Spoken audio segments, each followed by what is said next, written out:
Hi, Lindenwood class. We're going to pick up today with chapter 62. Let's get started. Chapter 62.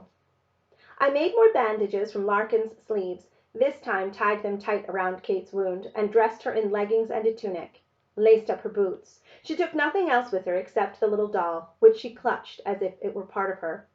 With Larkin on one side of her, and me on the other, we managed the path slowly, carefully, stopping often to rest. At the roughest spots we had to ease her down as if she were made of glass, bit by bit, careful up her leg. She trembled like a dog does when thunder's near, but she was clear-headed and clear-eyed and excited. I could feel that, her eagerness, and my own fire burning hotter with every step we took toward home. Esther seemed confused about things in general, and said nothing at all as she followed us down the mountain, clutching Kate's biggest book to her chest. My own pack was filled with other things Kate had told us to bring, like bits cut from the upside-down garden hanging from the roof of her cabin, things I couldn't name, not yet. There were no bears or fisher cats or other wild creatures on the path this time, though I imagined that there would be some wildness in my mother's face when we appeared at the cabin door. I didn't know where we would put Kate, what we would feed her, but I didn't much care. I would happily sleep with the dogs in the woodshed, give up what jerky or eggs or bread were meant for me, and eat instead what I could harvest from the forest floor, mushrooms and fiddleheads, lamb's quarters and dandelion leaves, chives and acorns, the taproots of wild carrots. For I knew, with great clarity and certainty, that there was more I could do to help Kate. I just didn't know yet what that might be. Nor did I know what next to try for my father, but I felt that helping one would help the other, and that we would wake my father, Kate and I. What scared me now was what might come after the waking. I imagined my father changed, unable to walk, confused by who we were, and I didn't think there was anything in Kate's book that would bring him back from that. But the closer we got to the cabin, the more I was able to see what the bear saw in the eye of the purple aster, what the crow saw from her topmost nest, what any untamed creature knew from the moment it first opened its eyes, that life is a matter of moments, strung together like rain. To try to touch just one drop at a time, to try to count them or order them or reckon their worth, each by each, was impossible. To stand in the rain was the thing, to be in it, which I would do to make my father well, and to learn him all over again if I had to. And I wouldn't move from that spot until I did. There was a reason why I could feel the tree roots wince as we trod on them, why I had been able to hear the cry of that tree as my father swung his axe, as it fell toward my sweet Samuel, just there in its twisting shadow, chasing a rabbit across the cold ground. There had to be. All I had to do was find it. Chapter 63. We told Captain to stay outside by the cabin door, so he reluctantly lay down and put his head on his paws. "When we come back, I'll take you to see Maisie," I told him, "and quiet." He answered me by raising his eyebrows, and then we helped Kate inside. "Who's that?" Samuel whispered when he came around the corner and saw Kate for the first time. "This is Kate," I said. To Kate I said, "And this is my brother, Samuel." "Which is a fine name," Kate said, sagging against me, "for a fine boy, who I hope will lead me to the nearest chair." My mother seemed to speak a new language as we filed into the kitchen and sat Kate down at her table. "Can you, Ellie, how did—" she said, backing and shifting around as much as Maisie had when I first touched quiet. "I'm sorry we came down uninvited," Kate said. "Came down?" my mother said, which was an odd question since there we were, in her kitchen, come from above, and no doubt about it. "From up mountain," Kate said, and I saw her through my mother's eyes, a shriveled, gray, hunched woman in a tunic and leggings made of deer hide, and a pair of worn-out boots, a tattered rag doll in one hand. "Thank you for the food you sent up," she said to my mother, "especially the venison stew," though my mother didn't know I'd taken some. "But more than that, thank you for sending your daughters," though we all knew I'd gone of my own accord. Ellie's the one who deserves your gratitude, my mother said, still jangled from our sudden arrival, but also by a new confusion I saw on her face, in the way she clenched her hands. And she has it, Kate said, though she hadn't yet told me so. I helped, Esther said too loudly. Didn't I? Kate nodded. Yes, you did, and brought me such lovely remembrances. Remembrances? My mother said. Kate nodded, smiling. She paused. In the silence nobody said a word. We all watched Kate curiously, as if she were the only one of her kind, and then she said, Do you not know me? My mother leaned closer and looked into those blue old eyes, much as Esther had done, and then she must have recognized the woman she'd known from Bethel, who couldn't possibly be this hag, sitting here in our kitchen, as if she too had come up through the drain hole like a cold snake, or fluttered down through the chimney like a lost bird, or threaded her way from a stray seed in the floorboards to sprout branches and leaves above the table and through the window into the sunlight. I watched as my mother reached out a hand and touched Kate's shoulder. Mrs. Cleary? She said softly. Kate put her hand over my mother's. Not much like I was when you knew me, am I? My mother smiled, though there were suddenly tears in her eyes. No, you're not. Quite a hag now. Oh, it's all right, she said at the look on my mother's face. No harm in calling me that. You weren't wrong. It's what I am. Nothing at all wrong with being a hag. She gave me a look. Nothing wrong with being smart that way, and anyone who thinks otherwise needs to think again. She held out a hand to me, which I took. I've come to help Ellie, who is also a hag, you know. And I, in that moment, became an oak, a snake, a bright bird. But then Samuel said, Why can't I be a hag? And I was a girl again, just like that. She smiled at him. I didn't say you couldn't. What's a hag? He said again, just days after Esther had answered with a witch. I'm a hag, she said. Oh, Samuel looked at her for a long moment. Is there some other kind of hag I could be? Of course, Kate said, but you might need to grow up for a while first. He shook his head. You said Allie's a hag, and she's only 12. At which Kate nodded. Well, some people are born to it. Others, like me, need to work at it for a long time. When she struggled to rise from her chair, I held out my arm, and Larkin came to help. Now, if you wouldn't mind, I'd like to meet your father, Ellie. So we slowly made our way back to the bedroom where my father lay sleeping, no matter how hard the jonquils outside the window blew their yellow horns. Kate stopped in the doorway. I thought she'd been brought up short by the sight of my father, but after a moment she started forward again, leading us not to him, but to my mother's mandolin, which Kate picked up carefully, tenderly. She smiled at me, my mother. My son made this. She hadn't needed to look inside to know that. I nodded. Larkin told me. Kate looked at me, amazed. Do you play? A little, I said. My mother does. Kate turned to her, holding out the mandolin. And will you?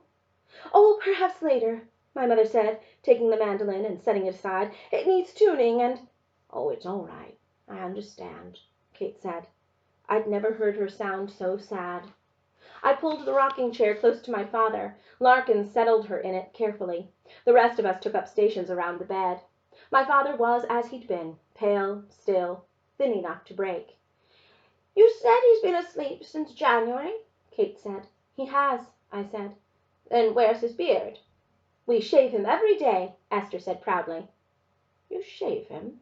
Kate looked at my mother. My mother nodded. Should we not? Oh, it's not a matter of should or should not. I just don't know why you'd bother. My mother looked confused again. He's always been a clean-shaven man, she said. In the beginning, when we didn't shave him, he began to look too... Dirty? Kate said. Wild, my mother said. Kate shrugged. Nothing wrong with wild. It was odd to be in the room with so many people, all of us clustered around the bed looking at my father as if he were a bug in a jar. Esther put the big book on the bed. What do you want to try first? But Kate shook her head. Nothing written down. She turned to Larkin. Thank you for taking such good care of me for so long. And there, in those 12 words, I heard the beginning of some kind of goodbye. Larkin must have heard the same thing. I didn't take care of you, he said, his voice trembling. You took care of me. She nodded. Then we're even.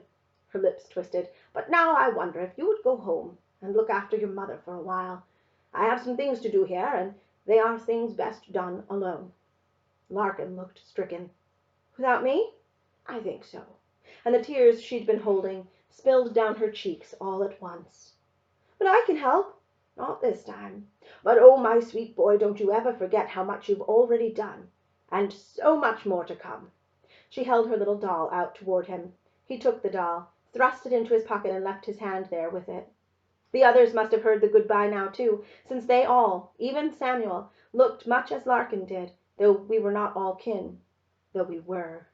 Then Kate said her old blessing, and again, and a third time, her tears like rain, which was when Larkin began to cry too, bending to hold her in his arms. "What was that she said?" Samuel whispered. "That was Gaelic," I said, my throat tight. "It means good health to you, and every blessing." "Come along now," my mother said, herding everyone toward the door. "Let's let her work." When I turned to follow, Kate said, "Not you," and we all turned back. She beckoned to me. "Not you," she said. "You stay." Chapter 64. When everyone else had left, Kate and I looked at each other for a long time without saying a word. From beyond the bedroom door I could hear Samuel yammering away, my mother answering him softly. Then from the near distance came a long, lingering howl. It was as mournful and wild as any coyote I'd ever heard, but I recognized the voice, and I imagined little Quiet near by in the woodshed hearing his father for the first time. "Oh, Captain, my Captain," Kate whispered. Then a second howl, longer and louder than the first. I listened to it with every kind of ear I had. "What does that mean?" "My boy's calling me," she said, her tears starting again. But I knew what the howl meant. His name, I meant. Captain, without an I. "What does that mean?"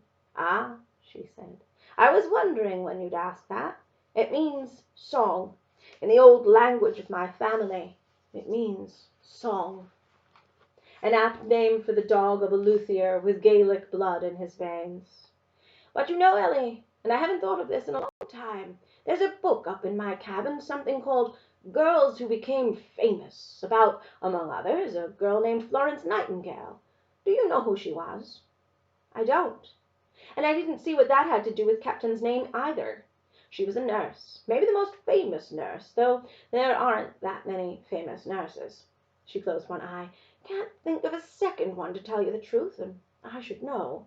She opened her eye again. "Her first patient was a sheep-dog whose master meant to hang him over a broken leg. At the look on my face she said, oh, not because he was mean. The thought of hanging that dog brought him to his knees, but because the dog was in such misery, you see." And I did see that. I saw it clearly, though I was still waiting to see what any of this had to do with Captain. Miss Florence Nightingale, who was not yet a nurse, or didn't yet know she was a nurse, loved animals so much that she decided the dog mustn't hang, and in the end he didn't, because she brought in a doctor, and the broken leg turned out to be a bruised leg, nothing more, which healed rather quickly when Florence dressed it with warm compresses. Kate looked at me expectantly.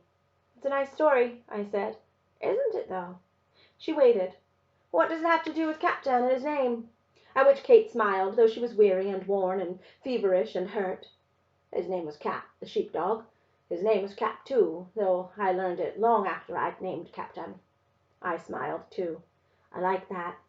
She nodded. Sometimes things seem to happen out of order, or in an order of their own, but they make perfect sense if you don't worry too much about how they ought to line up." We both spent a moment pondering that. "And why do you always say, 'Oh, Captain, my Captain'?" Kate sighed sadly. "It's from a poem about a great man dying, only in that case it was Captain, with an I. I thought about that. Do you think you'll ever feel better?" Kate wiped the tears off her face. "Ever," she said. "Such a word." But I didn't want to think about what she was saying. That ever for her might not be a long time, even if she got well. Thinking about that would do me no good. Do her no good. Wouldn't help my father at all. "Not your leg," I said. "I mean you." She sighed. "I know what you mean." "I'm sorry," my mother said, opening the door, "but he wouldn't go with Larkin, and—" "Oh, there he is," Kate said, as Captain barged into the room and went immediately to lay his head in her lap. "There's my good boy." She sounded like I did. "Can Quiet come in, too?" I asked my mother. "Well, I don't know if—" "Captain won't hurt him. Kate said. "I can promise you that." So my mother sent Samuel, who handed Quiet to me, and then went out with her again, protesting loudly. Through the door I could hear him asking, "How is the hag going to use 2 dogs to make Daddy well?" Kate smiled a real smile. "That's some boy you have there." "Samuel?" I said. "Or Quiet?" "Both, but especially Samuel." She looked at me gently. "Yes, of course you were in the way too, Ellie. You did what you were supposed to do, trying to save your little brother. And your father did what he was supposed to do, trying to save you both." I cleared my throat, which was still too tight. "Not just trying." I held Quiet out so he could look his father in the eye. "This is Captain," I said into his little ear. "This is maybe your daddy." "Oh, I'm not fond of maybes," Kate said. She watched Captain sniff Quiet's little head. "What is, is." "Whether it's true or not?" Kate huffed. "Tell me what true is." I thought about that. I know a million true things. As do I. And a million I can't explain, though they're real. And quite a few I can't believe, though they happened, whether they should have or not. She looked at my father in the bed next to where she sat. "Here's a true thing, and a good one." I was surprised by that. Good? She gave me a long look. He might have died, which was also true. I considered his face, how deeply he slept. How will we wake him? And how maybe we could try skunk stink or... Skunk stink? She looked amazed. "The doctor who was here tried smelling salts, but they didn't do any good. I thought maybe skunk, though, would make him curious enough to wake up." I looked at my father's slack face. "And horseradish might do some good, too. I don't know anybody who'd sleep through a dose of horseradish." Kate took my free hand and held it to her cheek.